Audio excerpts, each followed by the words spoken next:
Bonjour, je m'appelle Virginie, j'ai 42 ans, j'habite sur Neuville-en-Ferrain, pas loin de Lille, et je suis reprographe. Comment avez-vous découvert ce métier? Je cherche un emploi, j'ai dû faire photocopier des CV. À l'époque, il n'y avait pas les imprimantes, c'était pas disponible à la maison, comme on dit. Je suis allée dans une boîte à copies et ils cherchaient justement quelqu'un, donc c'est tombé, voilà. L'impression du CV et le job à la clé. Avez-vous eu précédemment des échos positifs ou négatifs de ce métier? Du tout, je ne connaissais pas.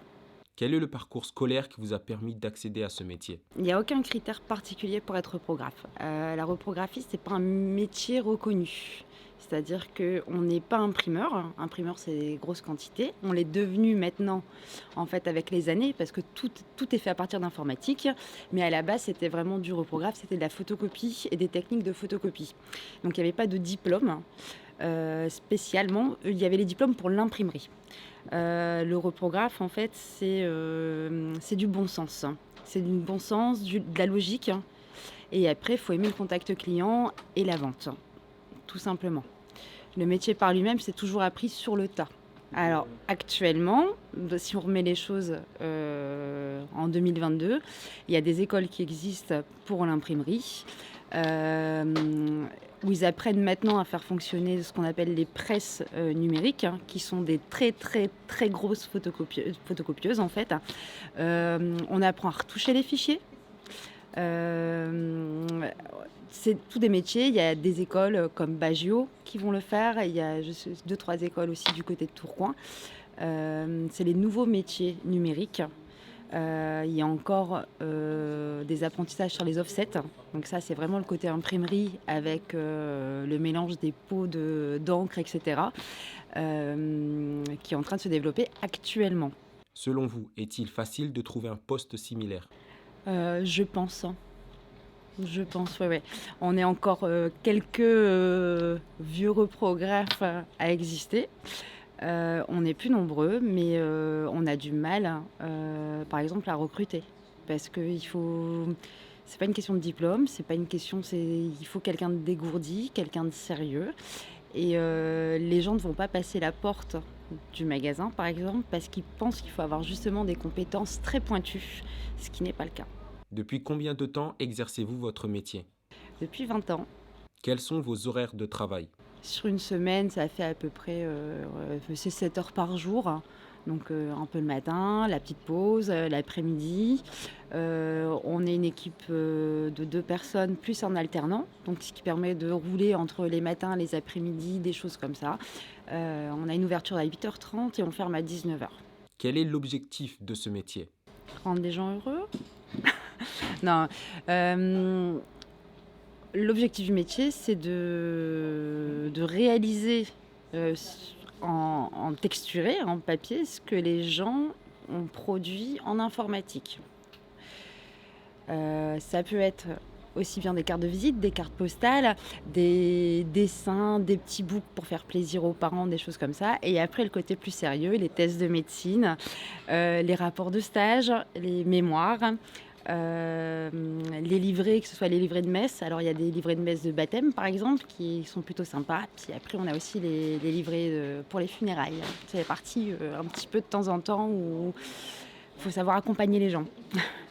Comment décririez-vous votre journée de travail à un enfant? Bah, je me lève et je fais plein de choses différentes dans la journée, en fait. Moi, quand je travaille, je fais de l'informatique, je discute beaucoup avec les gens, je vends aussi de la papeterie, ça peut être aussi de l'aide, tout simplement, pour quelqu'un qui ne s'y connaît pas en informatique, on peut donner des conseils. Donc j'ai une journée qui ressemble jamais à celle de la veille et qui ressemblera pas à celle du lendemain. Ça va être différent, ça va être des cas différents. On peut avoir des clients en pleurs parce que un fichier a disparu ou parce qu'ils sont en retard et qu'ils sont sur les nerfs. Et on peut avoir des gens qui viennent justement imprimer pour leur mariage ou c'est plus dans l'euphorie, des choses comme ça. Donc il n'y a pas une journée type. Tout ce qu'on sait, c'est qu'on arrive le matin, on ouvre le magasin et on tient jusqu'à 19h et on verra. Quelles sont les tâches à réaliser? On fait tout. On fait les encaissements, parce qu'il y a un côté clientèle, les encaissements, la facturation, la préparation de commandes, la gestion des stocks. Chaque machine a un stock différent. La gestion du papier, on ne travaille pas que sur un seul papier.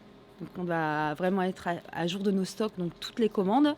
On range les livraisons, ça aussi. On fait le ménage, ça, voilà. On fait vraiment tout ce qui est possible de faire dans un magasin. On est une petite entreprise à taille humaine, donc chacun y va de sa petite tâche, mais on fait tout. On est polyvalent. Quelles sont les difficultés que vous avez rencontrées à ce poste? La vache, bah, ça bonne colle, ça, par contre. Difficulté sur le poste. On peut avoir parfois des gens qui sont pas agréables. Ça peut malheureusement pousser jusqu'à, on va pas dire l'agression, mais ça peut être de l'agression verbale. Parce que chaque personne est différente et qu'il y a des gens qui sont sur des mauvais jours et puis vont s'en prendre à vous alors que vous y pouvez rien si la voiture elle a eu un accident avant. Donc il y a l'état d'esprit des gens qu'il faut prendre en compte. Ça peut être aussi parfois sur des machines qui sont en panne et ça vous retarde dans votre travail. Donc ça peut être des inconvénients qui peuvent vous saper le moral aussi, hein. C'est compliqué, une machine en panne. En fait, la machine, c'est le prolongement de notre collègue. En fait, on travaille autant avec les machines qu'avec... donc ça peut être très ennuyeux et ça peut être rageant et nous mettre en colère ou nous saper le moral. Quels sont les avantages de ce métier? On côtoie toutes sortes de gens. On a un panel de clients adorables, du petit bout qu'on voit dans la poussette. On accompagne les gens parfois, donc on fait leur mémoire, on les revoit pour la thèse, on les revoit pour leur mariage, pour le baptême, ainsi de suite. Donc ça, c'est le côté super sympa parce qu'on suit les gens. Moi, ça fait 20 ans que je suis là. J'ai suivi des gens de tout petits à maintenant, je les vois, ils font enfin leur thèse. Donc en fait, je les ai connus ados, bébés, et je vois l'évolution. Donc ça, c'est un plaisir. Il y a des nouveautés tout le temps, donc c'est-à-dire qu'on suit ce qui se passe au niveau informatique, au niveau logiciel. Donc on apprend tous les jours quelque chose sur des sorties de machines, de choses comme ça qui nous permettent nous de travailler mieux. Les choses qu'on ne faisait pas, moi, quand j'ai commencé, ne serait-ce que les cartes de visite et tout, c'était très compliqué à faire. Maintenant, on a des choses qui nous permettent de les faire en 5 minutes. Donc, on a une évolution dans le métier. C'est pour ça que maintenant, on n'est plus vraiment reprographe. On est limite vraiment mini-imprimerie parce que ça a évolué. Et c'est des avantages énormes. Je me forme tous les jours. J'ai jamais suivi un seul cours d'informatique. Et je m'en sors plutôt très très bien. Donc ça va. Des cours gratuits par les clients parfois aussi. Donc non, c'est riche en apprentissage, on va dire. Quels sont les inconvénients de ce métier?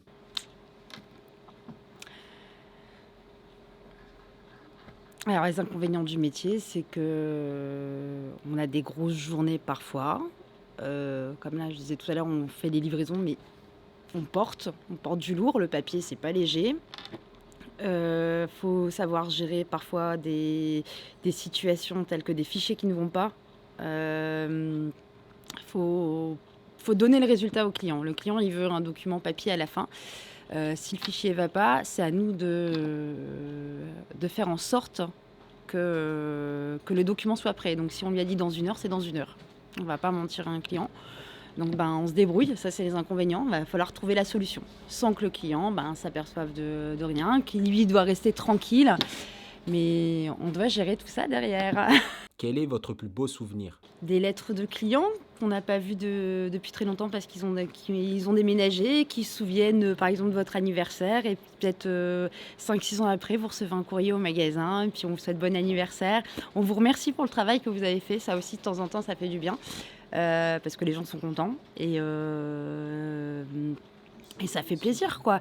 Et puis d'apprendre, on suit les gens. Donc on fait partie de la vie des gens sans le vouloir. Et donc quand il y a des naissances, on est au courant un petit peu de tout ce qui se passe dans la vie des gens.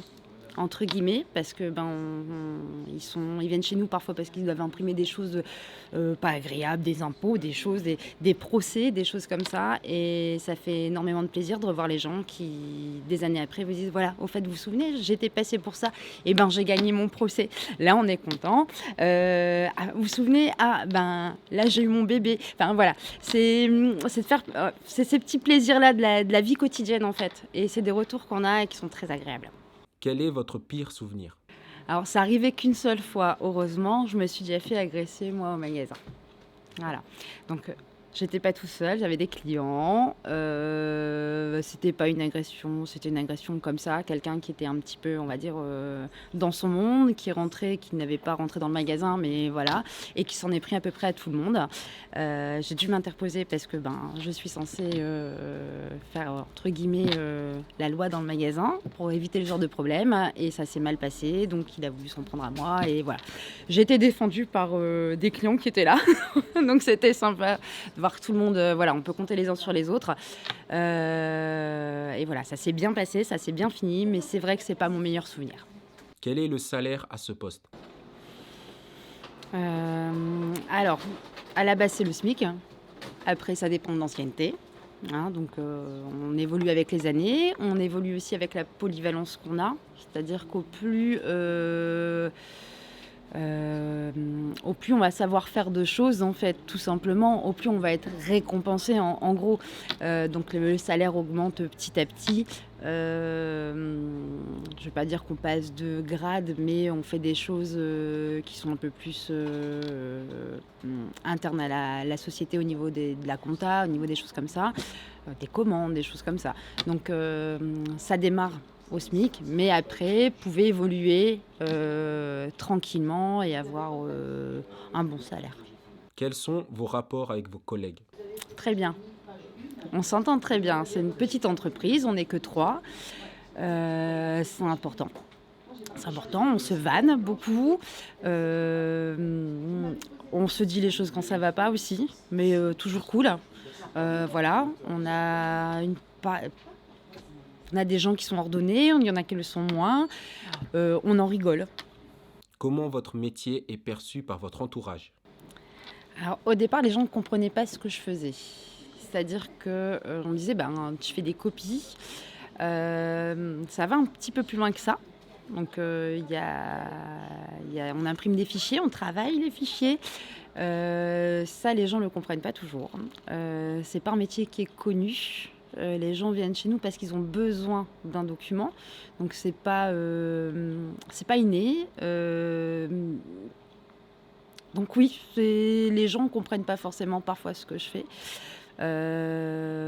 Quand ils viennent, je prends des stagiaires. J'ai même pris une fois mon neveu en stage. Donc là, il a compris ce que c'était le métier. Il était fatigué à la fin, donc ça fait plaisir. Voilà, j'appuie pas que sur un bouton. Mais voilà, maintenant avec le temps, avec le numérique et les gens qui savent pas forcément comment on fait pour imprimer à la maison, les gens comprennent un peu mieux le métier.